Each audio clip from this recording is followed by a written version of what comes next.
Graça e paz, irmãos. Eu convido você a abrir a sua Bíblia, Colossenses capítulo 1, versículo 27. Nos diz assim: aos quais Deus quis dar a conhecer qual seja a riqueza da glória deste mistério entre os gentios, isto é, Cristo em vós, a esperança da glória.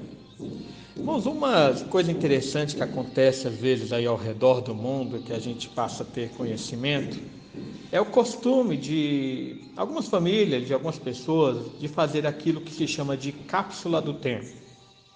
Essas pessoas, às vezes até escolas, algumas entidades, pegam um bloco de cimento e lá dentro guardam algumas fotos, algumas imagens, alguns recortes de notícia ou mesmo algumas gravações de coisas da época atual para serem abertas daqui a 50, 100 anos, ou quem sabe quando alguém escavando possa encontrar aquela cápsula.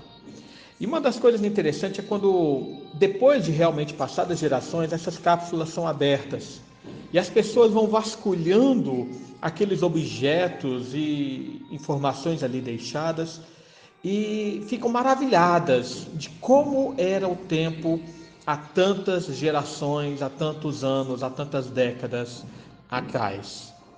Irmãos, o que Paulo está falando aqui no nosso versículo é algo quase que semelhante e dando continuidade àquilo que nós falamos ontem. Veja que na meditação de ontem nós falamos sobre o mistério oculto que foi revelado aos santos. O mistério que permaneceu por eras e gerações no segredo de Deus foi revelado através da vinda do Senhor Jesus Cristo. E agora Paulo, nessa continuidade, ele vai mostrar qual é o conteúdo desse mistério. Ele vai falar especificamente que é Cristo em nós. Como nós falamos na meditação de ontem, irmãos, a revelação do mistério tem um público específico. No versículo 26, ele fala que Deus manifestou aos seus santos, os seus eleitos. A igreja chamada a participar do seu reino é o destino desse mistério revelado. Mas veja que aqui há uma ampliação dessa revelação. Paulo nos diz que ele quis dar a conhecer a riqueza da glória deste mistério entre os gentios. Veja que primeiramente, irmãos, Paulo fala em termos de riqueza da glória. Por que isso? Porque muitas vezes nós temos o costume de não reconhecer ou até mesmo desmerecer coisas que são muito importantes. Paulo aqui nos leva todos os seus leitores e também a nós, a uma expressão de deslumbramento diante da admiração e do encantamento do Evangelho. Ao lermos as maravilhas de Deus, temos que vê-la como riqueza da glória. Não como algo simples, não como algo comum, não como algo rotineiro, mas como algo tão maravilhoso e que pelo propósito de Deus nos foi realmente revelado.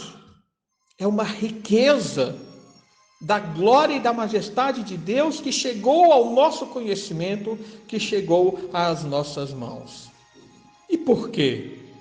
Primeiramente, Paulo fala que é uma riqueza da glória porque os gentios, esses povos que não faziam parte do povo judeu, eles estavam até então sob o domínio de Satanás. Apenas o povo de Israel tivera recebido os oráculos de Deus e a expiação dos pecados até então. Então, o evangelho anunciado é que a salvação, enfim, alcançou o seu objetivo de agregar todos os povos debaixo das asas do Redentor. Se você lembrar, lá em Gênesis capítulo 12 até 17, Abraão ele foi chamado para que através dele todos os povos fossem abençoados, todas as famílias da terra fossem abençoadas. Israel foi feita nação de Deus para ser luz aos gentios, luz aos povos. Mas é em Jesus Cristo que todo esse propósito se realiza de uma forma real.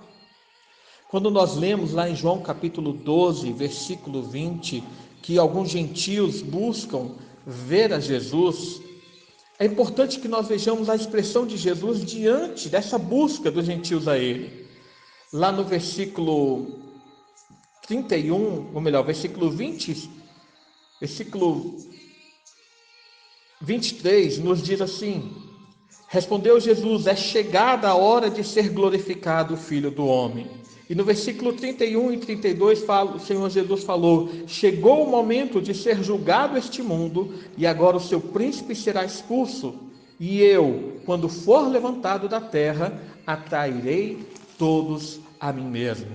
O que o Senhor Jesus está falando é que naquele momento estava se cumprindo as Escrituras, de forma que a revelação do Evangelho demonstrava que quando Jesus ele fosse levantado da terra, ele fosse colocado na cruz, todos os grilhões do inferno se quebrariam e a salvação estaria aberta a todos os povos. Com a quebra do poder de Satanás, com o julgamento do príncipe desse mundo, agora os portões do inferno não poderiam mais resistir ao avanço do Evangelho, ao avanço da salvação. Veja que Paulo ele já havia falado a respeito disso também, lá no versículo 21 de Colossenses capítulo 1. Ele havia dito aos seus leitores: e a vós outros também, que outrora éreis estranhos e inimigos do entendimento pelas vossas obras malignas, agora vos reconciliou no corpo da sua carne. É como se Paulo estivesse falando: vocês não tinham nenhuma esperança, vocês não tinham nenhum futuro, mas olhem que coisa maravilhosa Deus estava preparando para vocês. Ele enviou o seu Filho, Jesus, para lhes trazer próximo a Ele, para os adotar, para os salvar e ainda mais, para habitar em vocês. Cristo em vós é o que nos diz aqui o final do versículo, a esperança da glória. Irmãos, há pessoas que se sentem vazias, pessoas que acham que a sua vida não tem nenhum conteúdo útil.